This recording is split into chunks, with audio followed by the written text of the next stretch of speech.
സമാധിയൊക്കെ നന്നായിട്ട് ആസ്വദിക്കാൻ പറ്റിയെന്ന് വിശ്വസിക്കുന്നു. ഇവിടുത്തെ വികാരം മതവികാരമായിട്ടാണ്. പലപ്പോഴും അത് ഉപയോഗിക്കുന്നത് കാണുമ്പോൾ അത് മനഃപൂർവ്വം എടുത്ത് പ്രയോഗിക്കുന്നതാണെന്ന് തോന്നുന്ന രീതിയിലാണ്. അതായത് നിങ്ങൾ ഒരാളുടെ പ്രശ്നമായിട്ടല്ലോ, ഇതൊരു മൊത്തം മതത്തിന്റെ പ്രശ്നമായിട്ടൊക്കെ ആലോചനകൾ വരെ ആളുകൾ അതിനകത്തേക്ക് ആരോപിച്ചു. നമ്മൾ ഉപയോഗിക്കുന്ന വാക്ക് തന്നെ ചടങ്ങെന്നാണ്. ഈ മരണത്തെ ചുറ്റിപ്പറ്റിയാണ് നമ്മുടെ നാട്ടിലെ നല്ലൊരു പിടി അന്ധവിശ്വാസങ്ങൾ നിൽക്കുന്നത്. പ്രത്യേകിച്ച് മതവിശ്വാസങ്ങളിലേക്ക് വരുമ്പോൾ മരണത്തെയാണ് ഫോക്കസ് ചെയ്യുന്നത്. കാരണം അതിൽ പറയുന്ന പല കാര്യങ്ങളും മരണത്തിന് ശേഷമോ ജനിക്കുന്നതിന് മുമ്പോ ഒക്കെ ഉള്ള കാര്യങ്ങൾ നമ്മുടെ നാട്ടിൽ സംഭവിക്കാവുന്ന ഒരു കാര്യമാണ്. ശരിക്കും ഭൂതവും പ്രേതവും പിശാചും ഒക്കെ ഉണ്ടോ വൈശാഖ? ഉറപ്പുള്ള കാര്യം ഇല്ല എന്നുള്ളതാണ്. സുമതി വളവ്, അതിനെ ചുറ്റിപ്പറ്റിയിട്ട് ഈ കഥകൾ ഇപ്പോഴും എക്സിസ്റ്റ് ചെയ്യുന്നത് എങ്ങനെയാണ്? സുമതി വളവ് എന്ന് പറഞ്ഞാൽ കേരളത്തിലെ ഒരു ലൊക്കാലിറ്റിയിലുള്ള ബർമുഡ ട്രയാങ്കിളാണ്. വേറെ വലിയ സ്കെയിലിൽ നിൽക്കുന്ന ഒരു ബർമുഡ ട്രയാങ്കിളിൽ ഒരു മിനി വേർഷനാണ്. അത് റേപ്പ് ചെയ്തിട്ട് പുകവലിക്കുമ്പോഴത്തേക്കും പുകവലി പാടില്ല എന്ന് എഴുതി കാണിക്കുന്നതാണ് നമ്മുടെ സിനിമ. റേപ്പ് ഓക്കെയാണ്, പുകവലി അതൊരു അപകടമാണ്. വാട്സാപ്പ് വഴി ഇംഗ്ലീഷ് പഠിക്കാൻ ഇംഗ്ലീഷ് കഫേ ഉള്ളപ്പോൾ ഇംഗ്ലീഷ് ഒരു വിഷയമേ അല്ല. English cafe presents you the perfect English. English cafe, we present you the perfect English. WhatsApp now 9633388575. Vaishakhan തമ്പിയാണ് നമുക്കിപ്പോൾ. ഹായ് വൈശാഖ്.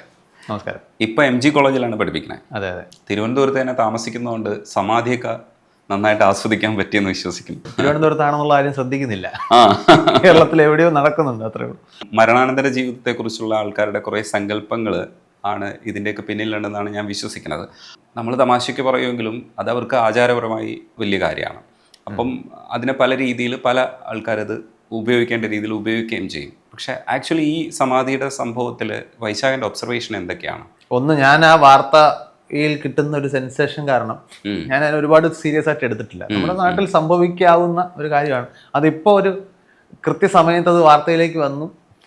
അതുമായിട്ട് ബന്ധപ്പെട്ട് ഒരുപക്ഷെ ചാനലുകാരും, അത് ചെറിയ യൂട്യൂബ് ചാനലുകൾ തൊട്ട് ഏത് വലിയ വൻകിട ചാനലുകളായാൽ പോലും അവർക്ക് കിട്ടിയ ബൈറ്റ്സ് എല്ലാം വളരെ അട്രാക്റ്റീവ് ആയിട്ടുള്ള ബൈറ്റ്സ് ആയതുകൊണ്ട് എല്ലാവരുടെയും പ്രതികരണം ഒരു അട്രാക്റ്റീവ് ആയതുകൊണ്ട് അതിങ്ങനെ ഒരു വലിയ വാർത്താ പ്രാധാന്യത്തിലേക്ക് പോയി എന്നേ ഉള്ളൂ. ഒരുപക്ഷെ കുറച്ചു കാലം മുമ്പായിരുന്നെങ്കിൽ കുറച്ചുകൂടി സാധാരണ തോന്നുന്ന ഒരു കാര്യം ഈ ഒരു മിസ്പ്ലേസ്ഡ് ആണെന്ന് തോന്നുന്നു കാലഘട്ടത്തിൽ. ഇന്നത്തെ കാലഘട്ടത്തിൽ ഇത് കേൾക്കുമ്പോഴാണ് നമുക്ക് അതിനകത്തൊരു വാർത്താ പ്രാധാന്യം കൂടുതലുണ്ടെന്ന് തോന്നുന്നത്. പൊതുവിൽ ആളുകൾ മരണത്തെക്കുറിച്ചിട്ട്, ഈ മരണത്തെ ചുറ്റിപ്പറ്റിയാണ് നമ്മുടെ നാട്ടിലെ നല്ലൊരു പിടി അന്ധവിശ്വാസങ്ങൾ നിൽക്കുന്നത്. പ്രത്യേകിച്ച് മതവിശ്വാസങ്ങളിലേക്ക് വരുമ്പോൾ അതിൽ മരണത്തെയാണ് ഫോക്കസ് ചെയ്യുന്നത്. കാരണം അതിൽ പറയുന്ന പല കാര്യങ്ങളും മരണത്തിന് ശേഷമോ ജനിക്കുന്നതിന് മുമ്പോ ഒക്കെ ഉള്ള കാര്യങ്ങളാണ്. ജീവിച്ചിരിക്കുന്ന സമയത്ത് നമുക്ക് കുറച്ചുകൂടി റിയൽ ടൈം അസസ്മെന്റ് സാധ്യമായതുകൊണ്ട് അത് ഡീബങ്ക് ചെയ്യാൻ എളുപ്പമാണ്. മരിച്ചതിന് ശേഷം എന്ന് പറഞ്ഞാൽ നമുക്ക് ആർക്കും പോയി തെറ്റാണെന്ന് തെളിയിക്കാൻ പറ്റില്ല. അപ്പോൾ അതുകൊണ്ട് തന്നെ മരണത്തെ ചുറ്റിപ്പറ്റി നിൽക്കുന്ന കാര്യങ്ങളുടെ കൂട്ടത്തിൽ പിന്നെ അതിൽ ഈ പ്രത്യേക വാർത്തയിൽ നേരത്തെ രജനീഷ് സൂചിപ്പിച്ച പോലെ കുറേയൊക്കെ വൈകാരികമായിട്ടുള്ള പ്രശ്നമാണ് ഈ മരണം എന്ന് പറയുന്നത്. പലപ്പോഴും മരണങ്ങളുമായിട്ട് ബന്ധപ്പെട്ട് നിൽക്കുന്ന ഈ ആചാരങ്ങളുണ്ടല്ലോ, മരണാനന്തര ചടങ്ങുകൾ, ഈ അസ്ഥി ഒഴുക്കാൻ കൊണ്ടുപോകുക എന്നൊക്കെ പറയുന്നത്, അങ്ങനത്തെ ചടങ്ങുകളൊക്കെ ഉണ്ട്. അത് കുറേയൊക്കെ അതിനകത്തൊരു വികാരമുണ്ട്. ആ വികാരം എന്ന് പറയുന്നത് ഈ മരിച്ച മനുഷ്യനുണ്ടാക്കുന്ന ഒരു വിടവുണ്ട്. അത് ഒരു സോഷ്യൽ ലൈഫിൽ അയാൾക്കുമായിട്ട് വൈകാരികമായിട്ടൊക്കെ അടുപ്പമുള്ള മനുഷ്യർക്ക് പേഴ്സണലി എനിക്കതൊരു ഭയങ്കര കൗതുകമുള്ളൊരു വിഷയമാണിത്. അതായത് ഒരു മനുഷ്യന്റെ മരണം ഉണ്ടാക്കുന്ന ഒരു ഗ്യാപ്പുണ്ട്. അതൊരു ഇമോഷണൽ ഗ്യാപ്പ് ഉണ്ടാകാം. അയാൾ ആർക്കെങ്കിലും പൈസ കടം കൊടുക്കാനുണ്ടെങ്കിൽ അതുണ്ടാക്കുന്നു, അതൊരു സാമ്പത്തിക പ്രതിസന്ധി ഉണ്ടാക്കുന്നുണ്ടാവും. അങ്ങനെയുള്ള ഒരു പെട്ടെന്നൊരു ഫുൾ സ്റ്റോപ്പ് വരുന്നതിലാണ് നമുക്കൊരു ക്ലോഷർ കിട്ടത്തില്ല ഒരാളുടെ മരണം എന്ന് പറയുന്നത്. അപ്പം പല ആളുകൾ ഈ ആചാരങ്ങളിൽ മുറുകെ പിടിക്കുന്നത് ഇതിനെ ഒന്ന് ഈസ് ഔട്ട് ചെയ്യാൻ കൂടെയാണ്. ഇപ്പോൾ നമ്മുടെയൊക്കെ നാട്ടിൽ സ്ഥിരം കാണുന്ന ഒരു മരണ വീട് എന്ന് പറയുന്നത് ആളുകളാണ് ആ മരണ വീട്ടിനെ ചലിപ്പിക്കുന്നത്. വന്ന് കയറുന്നവരാണ്, ചുറ്റുപാടിൽ നിന്ന് ഓടിക്കൂടുന്നവരാണ് മരണ വീട്ടുകളെ ചലിപ്പിക്കുന്നത്. അതായത് ആ വീട്ടിലുള്ള ആൾക്കാർ അഫക്റ്റഡ് ആയിരിക്കും. അപ്പോൾ അവർക്ക് അങ്ങനെ ഡിസിഷൻ മേക്കിങ്ങിനുള്ള ഒന്നും കാണില്ല. അപ്പോൾ ആളുകൾ അത് മനസ്സിലാക്കിയിട്ട് ഇവരെ അങ്ങനെ ഡിസിഷൻ അവിടുത്തെ കാര്യങ്ങളും കസേര ഓർഡർ ചെയ്യുന്നതും പന്തലിടുന്നതും ഒക്കെ വേറെ ആരൊക്കെയാണ് ആ വീടിന് വേണ്ടിയിട്ട്. അപ്പോൾ അവരുടെ ഒരു മോർണിംഗ് ഈ അപലപിക്കുക അല്ലെങ്കിൽ ആ അനുശോചനം കൊണ്ടുപോകുക എന്ന് പറയുന്ന ഒരു മാർഗമായിട്ട് ഈ വികാരങ്ങളെ ചാനൽ ഔട്ട് ചെയ്യാനാണ് പലപ്പോഴും ആൾക്കാർ ഈ ആചാരങ്ങൾ ഉപയോഗിക്കുന്നത്. ഒരു നമ്മൾ ഉപയോഗിക്കുന്ന വാക്ക് തന്നെ ചടങ്ങെന്നാണ്. നമുക്കറിയാം അത് ചടങ്ങാണ്, അതിനകത്ത് പ്രത്യേകിച്ച് മീനിങ് ഒന്നുമില്ല. ആൾക്കാർ അത് ഇതൊക്കെ ചെയ്യുന്നു, കറങ്ങാൻ പറയുന്നു, കറങ്ങുന്നു, തീ കത്തിക്കുന്നു, എന്തെങ്കിലുമൊക്കെ ചെയ്യുന്നു. പക്ഷെ ഇവിടെ ആ ഒരു വികാരം കാണുന്നില്ല. ഇവിടുത്തെ വികാരം മതവികാരമായിട്ടാണ്. അത് പലപ്പോഴും അത് ഉപയോഗിക്കുന്നത് കാണുമ്പോൾ അത് മനഃപൂർവ്വം എടുത്ത് പ്രയോഗിക്കുന്നതാണെന്ന് തോന്നുന്ന രീതിയിലാണ്. അതായത് നിങ്ങൾ ഒരാളുടെ പ്രശ്നമായിട്ടല്ലോ, ഇതൊരു മൊത്തം മതത്തിന്റെ പ്രശ്നമായിട്ടൊക്കെ. അപ്പൊ അതുകൂടി കൊണ്ടാവണം ഒരുപക്ഷെ ആദ്യം ഇത് മൊത്തത്തിലൊരു വലിയൊരു ക്രിമിനൽ ആലോചനകൾ വരെ ആളുകൾ അതിനകത്തേക്ക് ആരോപിച്ചത്. പിന്നീട് ഇപ്പോഴത്തെ വാർത്തകൾ പറയുന്നത് അത് ഒരുപക്ഷെ വേറെന്തൊക്കെയോ അജ്ഞത കൊണ്ടോ അങ്ങനെയുള്ള കാര്യങ്ങളെ കൊണ്ട് സംഭവിക്കുന്നതാണ്. അതായത് അതിവൈകാരികത മറ്റു വിഷയങ്ങളിൽ നിൽക്കുന്നു എന്നേ ഉള്ളൂ. അപ്പൊ ഞാൻ ആ വിഷയത്തിൽ ഇതിനപ്പുറത്തേക്കൊരു പ്രാധാന്യം കൊടുക്കാത്ത ഒരാളാണ്. ഇത് പിന്നെ കുറെ കാലമായിട്ട് മീഡിയയിൽ ഒരു സെൻസേഷൻ ഗ്യാപ്പ് നിൽക്കുന്ന സമയത്ത് മറ്റൊരു സെൻസേഷനായിട്ട് കിട്ടിയൊരു വാർത്ത. അപ്പോൾ നമ്മൾ കൊണ്ടാടുന്ന അന്ധവിശ്വാസങ്ങളുടെ ജസ്റ്റ് അനദർ എക്സാമ്പിൾ. അങ്ങനെയാണ് ഞാൻ ഈ സമാധിയെ കാണുന്നത്. അതിനകത്ത് അവസാനം വന്നൊരു ഒബ്സർവേഷൻ എന്ന് പറയുന്നത്, ഇപ്പോൾ ഒരാൾ സമാധിയായപ്പോൾ അതിൽ ഇടപെടാൻ, പോലീസിന് ഇടപെടാനും ഇല്ലെങ്കിൽ നാട്ടുകാരെ ഇടപെടാനും സമ്മതിക്കാത്തത് അതിൻ്റെ ഒരു പവിത്രത എന്ന് പറയുന്ന വാക്ക് ഉപയോഗിച്ചിട്ടാണ്. പക്ഷേ അത് കഴിഞ്ഞപ്പോൾ അതിൻ്റെ പ്രൊസീജിയറൊക്കെ കഴിഞ്ഞപ്പോൾ പിന്നെ അത് മഹാസമാധിയായപ്പോൾ ഒരുപാട് പേര് ചേർന്ന് ചെയ്താലും കുഴപ്പമില്ല എന്നൊരു ഒരവസ്ഥയിലേക്ക് ആ കുടുംബം എത്തുകയാണ്. അതിൻ്റെ ഒരു സൈക്കോളജിക്കൽ സ്റ്റാൻഡ്, അത് അവർ അതുവരെ വിശ്വസിച്ചിരുന്ന ഒരു പ്യുവറായിട്ട് കരുതിയിരുന്ന ഒരു വിശ്വാസത്തെ പിറ്റേ ആഴ്ചയിലോ ഇല്ലെങ്കിൽ 2-3 ദിവസം കഴിഞ്ഞിട്ടോ ഭേദിക്കാൻ ഒരു എല്ലാവരും കൂടെ ചേർന്ന് ചെയ്തപ്പോൾ അത് ഭേദിക്കാൻ പറ്റി. അതൊരു മഹാസമാധിയായിട്ട് അംഗീകരിച്ചു.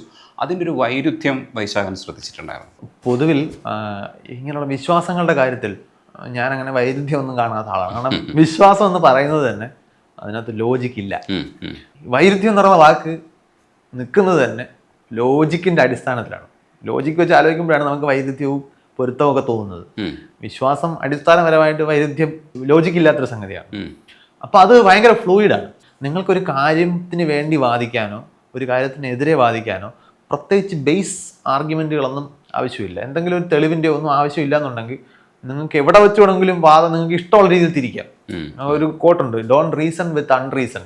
അതായത് അയുക്തിയോട് നിങ്ങൾക്ക് യുക്തിപരമായി തർക്കിക്കാൻ പറ്റില്ല, കാരണം അത് നിൽക്കുന്നതിന് അയുക്തിയായിട്ടാണ്. അപ്പോൾ അതുകൊണ്ട് അതിനകത്ത് വൈരുദ്ധ്യമൊന്നുമില്ല. കാരണം അവർക്ക് ഈ മരണാനന്തര ജീവിതത്തെക്കുറിച്ചോ അല്ലെങ്കിൽ സമാധി എന്ന് പറയുന്ന സങ്കല്പത്തിൻ്റെ പവിത്രതയെക്കുറിച്ചോ ഒക്കെ അവർ വച്ചിരുന്ന വിശ്വാസങ്ങൾ അവരുടെ അന്ധവിശ്വാസങ്ങൾ മാത്രമാണ്. അപ്പോൾ അതിന് പ്രത്യേകിച്ച് ലോജിക്കോ ഒന്നുമില്ല. അപ്പോൾ അത് മാറ്റാനും അവർക്ക് പ്രത്യേകിച്ച് വേറൊരു ലോജിക്കിൻ്റെ ആവശ്യമില്ല. അത് മാറും. അതൊരു പ്രത്യേകിച്ച് മനുഷ്യൻ എന്ന് പറയുന്നത് വല്ലാതെ ഒരു നമ്മൾ പൊതുവിൽ സ്കൂൾ കാലം മുതലേ നമ്മളെ പഠിപ്പിക്കുകയും നമ്മൾ മനസ്സിലാക്കുകയും ചെയ്യുന്നത് കൃത്യമായി പുറത്തുനിന്ന് ഇൻഫർമേഷൻ അകത്തേക്ക് എടുത്ത് ഒരു കമ്പ്യൂട്ടർ ചെയ്യുന്നത് പോലെ പ്രോസസ്സ് ചെയ്ത് തീരുമാനങ്ങളായിട്ടോ ആക്ഷനായിട്ടോ ഒക്കെ പുറത്തേക്ക് വിടുന്ന ഒരു മെഷീനെ പോലെയാണ് നമ്മളെ കാണുന്നത്. നമ്മുടെ ശരീരം അങ്ങനെയല്ല പ്രവർത്തിക്കുന്നത്. അത് വളരെ ക്രൂഡാണ് ഒരു രീതിയിൽ. അതായത് അതിൻ്റെ പ്രോസസ്സുകളെയൊക്കെ 100,000 ഘടകങ്ങൾ ബാധിക്കുന്നുണ്ട്. അപ്പോഴത്തെ വൈകാരികാവസ്ഥ, നമുക്ക് ഓർമ്മ വരുന്ന കാര്യങ്ങൾ. ഇപ്പോൾ ചില കാര്യങ്ങൾ ചില ആൾക്കാർ പറയത്തില്ല, അത് അയ്യോ ഞാൻ അങ്ങനെ അപ്പം ഞാനത് ഓർത്തില്ല, ആ സമയത്ത് ഓർത്തിട്ടില്ല, അതുകൊണ്ടൊരു തീരുമാനം എടുത്തു. അത് ഓർത്തിരുന്നുണ്ടെങ്കിൽ തീരുമാനം വേറെ ആകുമായിരുന്നു. അപ്പം അങ്ങനെയൊക്കെയുള്ള ഒരുപാട് കാര്യങ്ങൾ കൂടിപ്പിഴഞ്ഞ് കിടക്കുകയാണ്. അപ്പോൾ ആളുകൾ തീരുമാനം മാറ്റുന്നതൊക്കെ വളരെ സ്വാഭാവികമാണ്. ഇന്നും മിത്രമായിരുന്ന ആൾ നാളെ ശത്രുവാകുമെന്നൊക്കെ പറയുന്നത് ഞാൻ എൻ്റെ വ്യക്തിപരമായ സൈഡിൽ പറയുന്നത്, ഞാൻ ഈ മനുഷ്യരെ മറ്റ് ജീവികളെ പോലെ ഈ ഭൂമിയിൽ അതിജീവനത്തിന് വേണ്ടി ശ്രമിക്കുന്ന ഒരു ജീവിവർഗം മാത്രമായിട്ടാണ് അടിസ്ഥാനപരമായിട്ട് കാണുന്നത്. അപ്പൊ അതുകൊണ്ട് തന്നെ ഇതിനകത്ത് കോൺട്രഡിക്ഷൻസ് ഒന്നും തന്നെ ഇല്ല. മനുഷ്യർ ഇങ്ങനെയൊക്കെ തന്നെയായിരിക്കും പെരുമാറുന്നത്. നമ്മളിവരെ ഐഡിയലൈസ് ചെയ്ത് ചിന്തിക്കുന്നെങ്കിൽ മാത്രമാണ് നമുക്ക് ഇതിനകത്ത് എന്തോ കുഴപ്പമുള്ളത് തോന്നുന്നു. ഹിന്ദു ഐക്യവേദി പോലുള്ള സംഘടനകൾ അതിനകത്ത് ഇടപെടുമ്പോൾ ഒരു ഹിന്ദുക്കളുടെ ഒരു ലോജിക്ക് ഉണ്ടാവും. ആ ലോജിക്കിനെ മറികടക്കുന്ന ലോജിക്കായിരുന്നു ഇതെന്നാണ് ആദ്യഘട്ടത്തിൽ ഈ സന്യാസിമാർ ഉൾപ്പെടെയുള്ള ആൾക്കാരൊക്കെ പ്രതികരിച്ചു കണ്ടത്. അപ്പം അതിനെയും നമുക്ക് മറികടക്കാൻ കഴിഞ്ഞു എന്ന് പറയുന്നത് ഒരു എങ്ങനെയാണ് അതിനെ വ്യാഖ്യാനിക്കേണ്ടതെന്ന് അറിയില്ല. അല്ല, അങ്ങനെ അത് വ്യാഖ്യാനിക്കാൻ ഞാനും ഇതുവരെ ശ്രമിച്ചിട്ടില്ല. ഒന്ന് ഈ ലോജിക്ക് പോലും എന്താണ് പ്രാദേശികമാണ്. ഒരുപക്ഷെ നമ്മൾ നോർത്ത് ഇന്ത്യയിലാണ് ഈ വിഷയം നടക്കുന്നതെന്നുണ്ടെങ്കിൽ ഈ ലോജിക്കുകളൊന്നും അവിടെ വർക്ക് ചെയ്തിട്ടില്ല. അപ്പോൾ അതാണ്. അപ്പം കുറച്ച് കൂടുതൽ ആളുകൾ ഒരുമിച്ച് യോജിക്കുമ്പോഴാണ് നമുക്ക് പൊതുവായിട്ടൊരു ലോജിക്ക് ഉള്ളതുപോലെ തോന്നുന്നു. അങ്ങനൊന്നും ഇല്ല. അത് സാംസ്കാരികമാണ്. ഇതേ സ്ഥലത്ത് തന്നെ 100 കൊല്ലം മുമ്പായിരുന്നെങ്കിൽ വേറെ ലോജിക്കാവുമായിരുന്നു. അപ്പം അതുകൊണ്ട് മാത്രമാണ് ആ പ്രശ്നം വരുന്നത്. ഈ നേരത്തെ പറഞ്ഞത് തന്നെയാണ് എനിക്ക് അതിനകത്ത് കൂട്ടിച്ചേർക്കാനുള്ളത്. ആളുകൾ ചുറ്റുപാടുകൾ ഇങ്ങനെ മാറുന്നതിനനുസരിച്ചിട്ട് അവർക്ക് അവരുടേതായ ന്യായീകരണങ്ങളൊക്കെ പുതുതായിട്ട് ഇവോൾവ് ചെയ്ത് വരും. അതൊരു പ്രത്യേക ഒരു പോയിന്റ് ചിലപ്പോൾ അവർക്ക് പോലും മനസ്സിലായിട്ടുണ്ടാവില്ല എങ്ങനെയാണ് അവരുടെ തീരുമാനങ്ങളും തോന്നലുകളൊക്കെ മാറുന്നത്. പക്ഷെ സാഹചര്യങ്ങൾ മാറുന്നതിനനുസരിച്ചിട്ട് അപ്പോഴത്തെ ഒഴുക്ക്, മനുഷ്യർക്ക് പൊതുവിലുള്ള ടെൻഡൻസി ഇതാണ്, ഒഴുക്കിനനുസരിച്ച് പോവുക എന്നുള്ളത്. ഈ കാര്യം ഇങ്ങനെയൊക്കെ നടക്കുന്നുണ്ട്, വലിയ പ്രശ്നങ്ങളൊന്നും ഇല്ലാതെ അവർ വിചാരിച്ച പോലെയൊക്കെ പോകുന്നുണ്ടെങ്കിൽ പിന്നെ ഒരുപാട് മസിൽ പിടിക്കേണ്ട കാര്യമില്ല. നമ്മളായാലും അത് തന്നെ ആയിരിക്കും ചെയ്യുന്നതെന്ന് എനിക്ക് തോന്നുന്നു. ഇപ്പോൾ ഫിസിക്സിനെ കുറിച്ച് എപ്പോഴും സംസാരിക്കുന്ന വൈശാഖിൻ്റെ അടുത്ത് ഞാൻ ശരിക്കും ടൈം ട്രാവലിനെ കുറിച്ചും ബ്ലാക്ക് ഹോളിനെ കുറിച്ചൊക്കെ ഉള്ള സംശയങ്ങൾ ചോദിക്കേണ്ടതുണ്ട്. പക്ഷേ ഈ ഒഴുക്കിൽ ഞാൻ ചോദിച്ചു കഴിഞ്ഞാൽ അതെല്ലാം എനിക്ക് ചോദിക്കാൻ തോന്നുന്നത് ശരിക്കും ഈ ഭൂതവും പ്രേതവും പിശാചും എന്നൊക്കെ പറയുന്ന സംഗതിയൊക്കെ അതിൻ്റെയൊക്കെ പുറകെ ചിലപ്പോൾ വൈശാഖൻ അന്വേഷിച്ച് പോയിട്ടുണ്ടാവാം. അത് ഫിസിക്കലി അല്ല, ചിലപ്പോൾ ബുക്കുകളിലൂടെയുള്ള യാത്രയായിരിക്കും. അതിനെ സയൻസ് വെച്ച് കവർ ചെയ്യുന്ന ഒരു ഘട്ടത്തിലേക്ക് എത്തിയപ്പോഴാണ് നമ്മൾ കാര്യങ്ങളൊക്കെ പിടികിട്ടി തുടങ്ങിയത്. ശരിക്കും ഭൂതവും പ്രേതവും പിശാചും ഒക്കെ ഉണ്ടോ വൈശാഖ? ഉണ്ടോ എന്നുള്ള അന്വേഷണം കുറേ കാലം ഞാൻ നടത്തിയിട്ടുണ്ട്. ഇപ്പം എനിക്ക് ഉറപ്പുള്ള കാര്യം ഇല്ല എന്നുള്ളതാണ്. പൊതുവിൽ ഈ ഭൂതപ്രേതങ്ങൾ നമ്മൾ ഗോസ്റ്റ് എന്ന് പൊതുവെ വിളിക്കുന്നത് അതുപോലും അങ്ങനെ ഒരു യൂണിഫോം ഡെഫിനേഷൻ ഒന്നും അതിനില്ല. ഒരുപാട് രീതിയിൽ ആൾക്കാർ പ്രേതാനുഭവങ്ങൾ പറയും. ഏറ്റവും കോമൺ ആയിട്ടുള്ള പ്രേതാനുഭവം എന്ന് പറയുന്നത് ഇംഗ്ലീഷിൽ ഈ അപ്പരിഷൻ എന്ന് പറയുന്ന വാക്ക് വെച്ച് സൂചിപ്പിക്കുന്ന നമ്മൾ കാണുന്നില്ല, കാണാൻ കഴിയുന്ന ഭേദം, എന്തെങ്കിലുമൊക്കെ രൂപങ്ങൾ.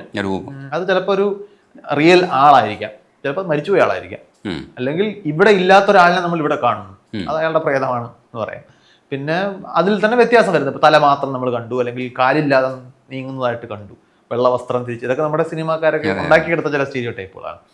അപ്പം ഇതാണ് ഏറ്റവും കൂടുതൽ നിലനിൽക്കുന്ന അപ്പരീഷൻ എന്ന് പറയുന്നതാണ് പ്രേതാനുഭവങ്ങൾ. പിന്നെ ഉണ്ട് ഈ സാന്നിധ്യം.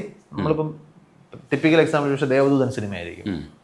Somebody wants to say something to summon എന്നാണ്. അതിനകത്ത് വേറെ ആരെയും കാണിക്കുന്നില്ല, ഒരു രൂപം വരികയോ ഒന്നും ചെയ്യുന്നില്ല, പക്ഷേ ഒരു സാന്നിധ്യം അവിടെ ഉണ്ട്. ആ സാന്നിധ്യം വേറെ ആരുടെയോ ആണ്, അയാൾക്ക് എന്തോ പറയാനുണ്ട്, ഇങ്ങനെയുണ്ട്. പിന്നെ ഈ ഒച്ച കേൾക്കുന്നു, സോഴ്സ് ഇല്ല, അതും ആ സിനിമയിൽ തന്നെ നിൽക്കുന്നു. ആ സിനിമ നല്ലൊരു എക്സാമ്പിളാണ്. പട്ടികളുടെ ശബ്ദം കേൾക്കുന്നു, പട്ടികൾ അവിടെ ഇല്ല. ഈ രീതിയിലാണ് പൊതുവെ ആൾക്കാർ പ്രേതാനുഭവങ്ങൾ റിപ്പോർട്ട് ചെയ്യാറുള്ളത്. അപ്പോൾ ഇത്തരത്തിലുള്ള അനുഭവങ്ങളാണ് പൊതുവെ പ്രേതങ്ങളുമായിട്ട് ബന്ധപ്പെട്ട് റിപ്പോർട്ട് ചെയ്യുന്നത്. പക്ഷെ ഇതിനെ ഒരു സയന്റിഫിക് പെർസ്പെക്റ്റീവിലൂടെ നോക്കുകയാണെന്നുണ്ടെങ്കിൽ, സയന്റിഫിക് പെർസ്പെക്റ്റീവ് എന്ന് ഞാൻ ഉദ്ദേശിക്കുന്നത് ഈ പ്രപഞ്ചത്തിലെ മൊത്തം കാര്യമാണ്. പ്രപഞ്ചം എന്ന് പറയുമ്പോൾ നമ്മളിപ്പോൾ ഈ വലിയ അതിവിദൂര പ്രപഞ്ചത്തെക്കുറിച്ചൊന്നും ആലോചിക്കണ്ട. നമ്മൾ ഉൾപ്പെടുന്ന ഈ ചുറ്റുപാടുകൾ, ഇതെല്ലാം പൊതുവിൽ ഒരു സെറ്റ് പ്രകൃതി നിയമങ്ങൾ അനുസരിക്കുന്നതായിട്ടാണ് നമ്മൾ കാണുന്നത്. നമ്മൾ ഇതിനെ മനസ്സിലാക്കാൻ വേണ്ടി സയൻസിൻ്റെ മെത്തേഡ് ഉപയോഗിക്കുമ്പോൾ നമുക്ക് പരീക്ഷണങ്ങളുണ്ട്, കൃത്യമായ നിരീക്ഷണങ്ങളുണ്ട്. ഇതിൻ്റെയൊക്കെ അടിസ്ഥാനത്തിലാണ് നമ്മൾ ഈ അറിവുകൾ ചെക്ക് ചെയ്യുകയും പിന്നെയും ചെക്ക് ചെയ്യുകയും ഒക്കെ ചെയ്യുന്നത്.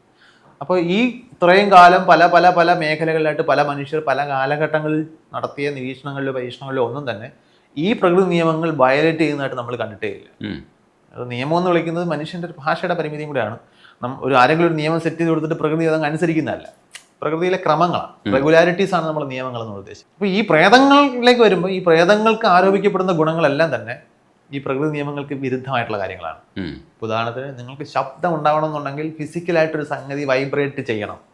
ആ വൈബ്രേഷൻ്റെ ഫ്രീക്വൻസി നിങ്ങളുടെ ചെവിക്ക് കേൾക്കാൻ പറ്റുന്ന ഫ്രീക്വൻസിയിലായിരിക്കണം.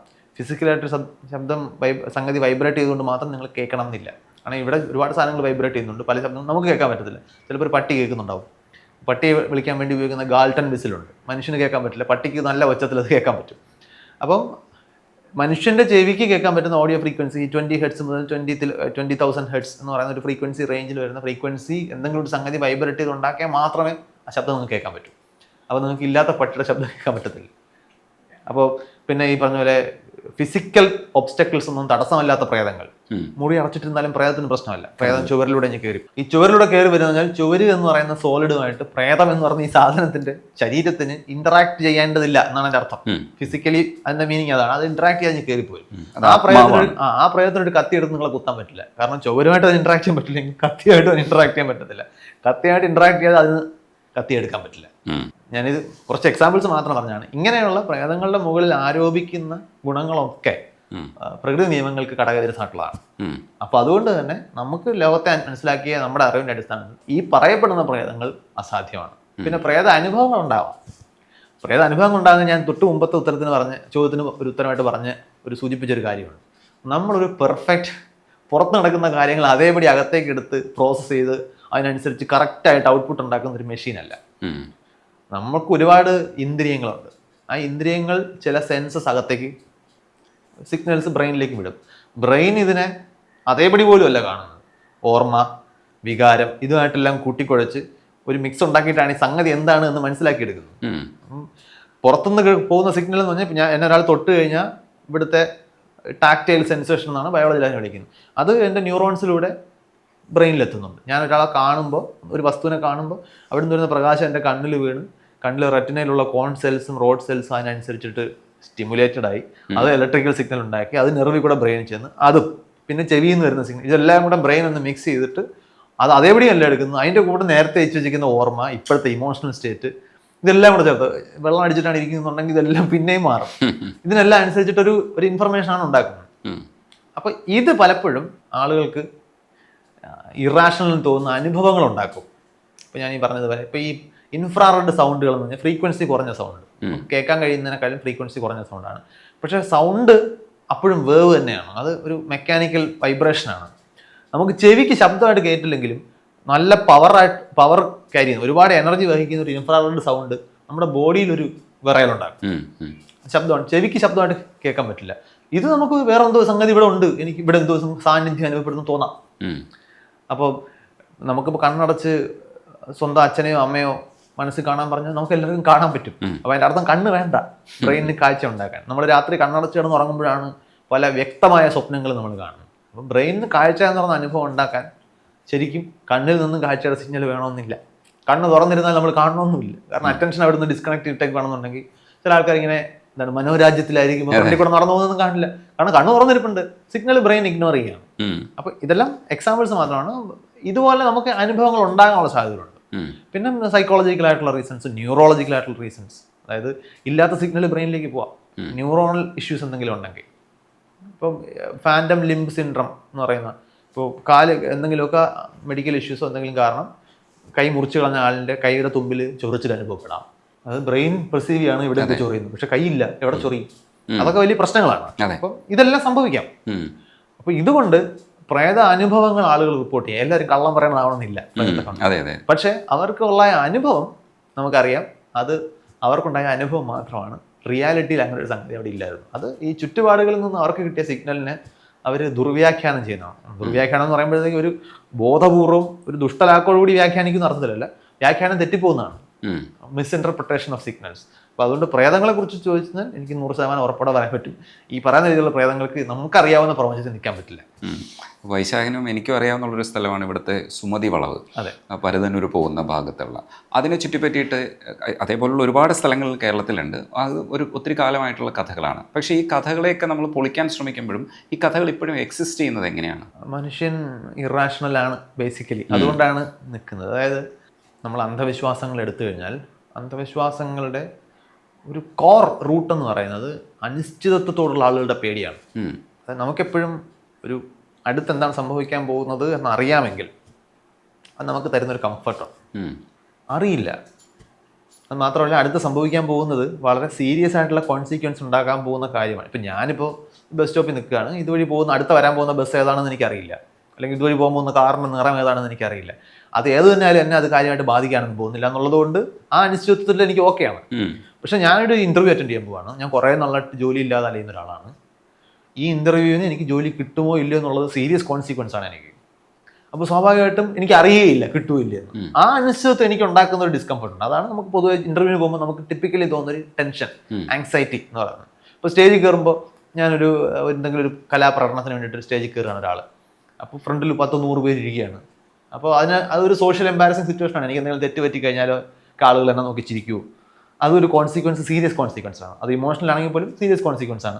അതുകൊണ്ടാണ് ഈ പെർഫോമൻസ് ആങ്സൈറ്റി വരുന്നത്. ചെയ്യുന്നതിന് മുമ്പ്, കളിക്കാൻ ഇറങ്ങുന്നതിന് മുമ്പ് സ്പോർട്സ് താരത്തിന് ടെൻഷൻ ഉണ്ടാകും. ഇത്രയും ആയിരക്കണക്കിന് മനുഷ്യരുടെ മുമ്പിലും ഒക്കെയാണ് കളിക്കേണ്ടത്. ഈ അൺസർട്ടനിറ്റിയുള്ള ഡിസ്കംഫർട്ട് എന്ന് പറയുന്നത് വളരെ സാർവദേശീയ, അല്ലെങ്കിൽ നമ്മൾ യൂണിവേഴ്സൽ എന്ന് വിളിക്കാവുന്ന ഒരു മനുഷ്യ സഹജമായിട്ടുള്ള കാര്യമാണ്. അതിൽ ത്രെട്ട് ഉണ്ടെങ്കിൽ നമ്മൾ അതിനെക്കുറിച്ച് കൂടുതൽ പ്രാധാന്യത്തോടെയായിരിക്കും കാണുന്നത്. നമ്മുടെ ബ്രെയിൻ ഇവോൾവ് ചെയ്തിരിക്കുന്നത് നെഗറ്റീവ് കോൺസിക്വൻസസ് ഉണ്ടാക്കാൻ സാധ്യതയുള്ള കാര്യങ്ങളെ കൂടുതൽ ഗൗരവമായിട്ട് എടുക്കാനാണ്. അപ്പോൾ ഞാനൊരു സ്ഥലത്തൂടെ കാഷ്വലായിട്ട് നടന്നു പോകുമ്പോൾ എതിരെ വരുന്ന ഒരാൾ എന്നെ നോക്കി ഒന്ന് ചിരിച്ചിട്ട് പോയി, എനിക്ക് ആ ആളിനെ അറിയില്ല. വേറൊരു ദിവസം എതിരെ വരുന്ന ഒരാൾ എന്നെ നോക്കി ചീത്ത വിളിച്ചിട്ട് പോയി. രണ്ടുപേരും എനിക്കറിയില്ല. ഞാൻ ഒരു 10 കൊല്ലം കഴിയുമ്പോൾ ഇതിൽ ആരാണ് ഓർത്തിരിക്കാൻ പോകുന്നത്? ചീത്ത വിളിച്ച ആളിനാണ്. അതിൻ്റെ കാരണം എന്ന് വെച്ചാൽ ഈ ചിരിച്ച ആളിനെ ഞാൻ മറന്നാലും എനിക്ക് വലിയ റിസ്ക് ഒന്നുമില്ല. കാരണം നാളെ ഒരു ദിവസം അയാളെ ഞാൻ പിന്നെയും കണ്ടാൽ അയാൾ ചിരിക്കും, അത്രയേ ഉള്ളൂ. അതപ്പോൾ ഞാൻ ഡീൽ ചെയ്താൽ മതിയല്ലോ. പക്ഷേ ഈ ചീത്ത വിളിച്ച ആൾ എന്നെ ഞാൻ മറക്കാൻ പാടില്ല. കാരണം നാളെ അയാൾ എനിക്ക് എന്തെങ്കിലും അപകടം ചെയ്യാനുള്ള സാധ്യതയുണ്ട്. കാരണം അയാൾ നെഗറ്റീവ് കോൺസിക്വൻസ് ആണ് ഉണ്ടാക്കുന്നത്. അപ്പോൾ ഇതിനെ നമ്മൾ പ്രയോറിറ്റൈസ് ചെയ്യും. അപ്പോൾ നമ്മുടെ ഓർമ്മയൊക്കെ എടുത്തു കഴിഞ്ഞാൽ എപ്പോഴും നമ്മളെ പഠിപ്പിച്ച അസംഖ്യ അധ്യാപകരിൽ കാരണമില്ലാതെ നമ്മളെ ചീത്ത വിളിച്ചവരോ ഒക്കെ ആയിരിക്കും നമ്മൾ ഓർത്തിരിക്കുന്നത്. കൃത്യമായി ക്ലാസ്സിൽ വന്ന് പഠിപ്പിച്ച് നോട്ടൊക്കെ വന്ന് പരീക്ഷയ്ക്ക് മാർക്ക് അങ്ങനെ നമ്മളെ എക്യുപ്പ് ചെയ്തിട്ട് പോയ ആൾക്കാർ ചിലപ്പോൾ നമ്മൾ മറക്കും. പക്ഷേ ഇത് നമ്മൾ മറക്കില്ല. നമ്മളെപ്പോഴും നെഗറ്റീവ് കാര്യങ്ങൾ കൂടുതൽ പ്രയോറിറ്റൈസ് ചെയ്ത് കാണും. അപ്പോൾ ഈ പ്രേതവിശ്വാസങ്ങളിലേക്കൊക്കെ വരുമ്പോൾ ഇരുട്ട് നമ്മൾ നോക്കി കഴിഞ്ഞാൽ ഇരുട്ടൊരു ഭയങ്കര വലിയ നിഗൂഢതയാണ്. ഇരുട്ടെന്ന് പറഞ്ഞാൽ അർത്ഥം you don't have an information about the surrounding. അവിടെ എന്താണെന്ന് നിങ്ങൾക്ക് അറിയില്ല. എന്താണ് എന്ന് അറിയില്ല എന്ന് വെച്ചാൽ അവിടെ എന്തുമാവാം. അവിടെ ഒരു ഇരപിടിയൻ മൃഗമാവാം, അവിടെ ഒരു കുഴിയാവാം, നിങ്ങൾ വീഴാൻ സാധ്യതയുള്ള കുഴിയാവാം, എന്തുമാവാം. എന്തുമാവുന്നേ ഉള്ളൂ, എന്താണെന്ന് നമുക്ക് അറിയില്ല.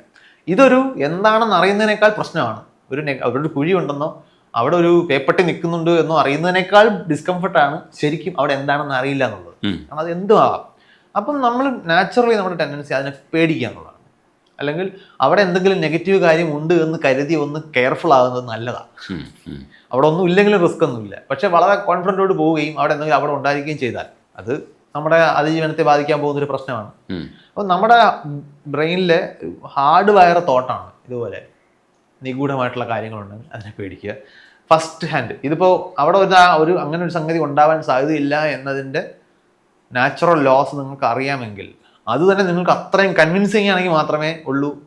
എന്നാൽ പോലും ഒരുപക്ഷെ ആളുകൾ അൺസർട്ടനിറ്റിയെ ഒന്ന് പേടിക്കും, റിസ്ക് എടുക്കണ്ട എന്ന് ആളുകൾ വിചാരിച്ചു പോകും. ഇതാണ് പൊതുവിൽ അന്ധവിശ്വാസങ്ങളെ ഡ്രൈവ് ചെയ്യുന്നത്. അന്ധവിശ്വാസങ്ങൾ ഉണ്ടാകുന്നതും പ്രചരിക്കുന്നതും നമുക്ക് പരിചയമുള്ള അന്ധവിശ്വാസങ്ങൾ നോക്കിയാൽ ഇത് എപ്പോഴും രണ്ട് കാര്യങ്ങൾ അതിന് കോമൺ ആണ്. ഒന്ന് ഇതിൻ്റെ ഈ ഭാവിയെക്കുറിച്ചിട്ടുള്ള വ്യാകുലതകൾ കോമൺ ആണ്. രണ്ട് അത് വ്യാകുലത തന്നെയായിരിക്കും. ഒന്ന് അത് എപ്പോഴും ഫ്യൂച്ചറിനെ കുറിച്ചാണ്. നമ്മുടെ ഇപ്പോഴത്തെ ആക്ഷൻ നാളത്തെ എന്തെങ്കിലും ഒരു കോൺസിക്വൻസിലേക്ക് നയിക്കും, അത് നെഗറ്റീവ് ആകുമോ ഇതിനെക്കുറിച്ച് നമ്മൾ ആലോചിക്കും. അപ്പോൾ അതിൻ്റെ അടിസ്ഥാനത്തിൽ ഇന്നത്തെ ആക്ഷൻ ഡിസൈഡ് ചെയ്യും, അതാണ് നമ്മൾ ചെയ്യുന്നത്. പക്ഷേ നമ്മുടെ ഇന്നത്തെ ആക്ഷനും നാളത്തെ അതിൻ്റെ അനന്തരഫലവും കോൺസിക്വൻസും തമ്മിലുള്ള കണക്ഷൻ നമ്മുടെ മനസ്സിൽ ഇരിക്കുന്നത് ചിലപ്പോൾ റിയലിസ്റ്റിക് ആയിരിക്കില്ല. അത് എത്രത്തോളം റിയലിസ്റ്റിക് ആണെന്ന് തീരുമാനിക്കുന്നത് ഈ ലോകത്തെ കുറിച്ചുള്ള നമ്മുടെ സയന്റിഫിക് അണ്ടർസ്റ്റാൻഡിങ്ങിൻ്റെയും കൂടെ അടിസ്ഥാനത്തിലാണ്. സയന്റിഫിക് അണ്ടർസ്റ്റാൻഡിങ് പൂറാണെന്നുണ്ടെങ്കിൽ നമ്മൾ ഇല്ലാത്ത കണക്ഷൻസ്, മറ്റേ സിനിമയെ പറഞ്ഞ പോലെ ഇല്ലാത്ത വെടിവെച്ച കേൾക്കും. അപ്പോൾ നമ്മുടെ ഫസ്റ്റ് ഇൻസ്റ്റിങ്ക്റ്റ് എന്ന് പറയുന്നത് ഇല്ലാതെ എന്തെങ്കിലുമൊക്കെ കണ്ട ഉടനെ പേടിച്ചോളുക എന്നുള്ളതായിരിക്കും. അതിന്റെ ഫലമാണ് സുമതി വളവായാലും. സുമതി വളവ് എന്ന് പറഞ്ഞാൽ കേരളത്തിലെ ഒരു ലൊക്കാലിറ്റിയിലുള്ള ബർമുഡ ട്രയാങ്കിളാണ്. ഇത് വേറെ വലിയ സ്കെയിലിൽ നിൽക്കുന്ന ഒരു ബർമുഡ ട്രയാങ്കിളിൽ ഒരു മിനി വെർഷനാണ്. അതായത് അവിടെ എന്തോ കുഴപ്പമുണ്ട് എന്ന് വെച്ചാൽ ചരിത്രപരമായിട്ട് അവിടെ എന്തെങ്കിലും കുഴപ്പം നടന്നതിന്റെ കഥകൾ. അപ്പോൾ ഈ കുഴപ്പം നടന്ന കഥകൾ നമ്മൾ പെട്ടെന്ന് റിപ്പോർട്ട് ചെയ്യും. കാരണം നമ്മുടെ ചുറ്റുമുള്ള ആളുകളെ പ്രൊട്ടക്ട് ചെയ്യാണ് നമ്മൾ ചെയ്യുന്നത്. അവിടെ കുഴപ്പം നടന്നിട്ടുണ്ട്, നീ സൂക്ഷിക്കണം. ഇത് പിന്നെ ഈ കുഴപ്പം നടന്ന സാഹചര്യമൊക്കെ മാറിയിട്ടുണ്ടാവും, പക്ഷെ അപ്പോഴും ആ കഥ നിൽക്കും. പിന്നെ ഈ കഥകൾ മാത്രമായിട്ട് നിൽക്കുമ്പോൾ അത് മാറാനുള്ള സാധ്യതകളും ഇല്ലല്ലോ. പുതിയ വെർഷൻസ് വന്നാൽ പോലും അതിന് അവിടെ എന്തോ ഒരു കുഴപ്പമുണ്ടെന്നുള്ള കഥ നിൽക്കും. അതാണ് ഇപ്പോൾ ബർമുഡ ട്രയാങ്കിളിൻ്റെ കാര്യം നമുക്കറിയാലോ. ഇപ്പോഴും അതുവഴി വിമാനവും കപ്പലും ഒന്നും പോകുന്നില്ല എന്ന് വിചാരിക്കുന്ന ഒരുപാട് ആൾക്കാരുണ്ട്. ഏറ്റവും കൂടുതൽ കപ്പലും വിമാനവും പോകുന്ന റൂട്ടിലാണ് ഈ ബർമുഡ ട്രയാങ്കിൾ ഉള്ളത്.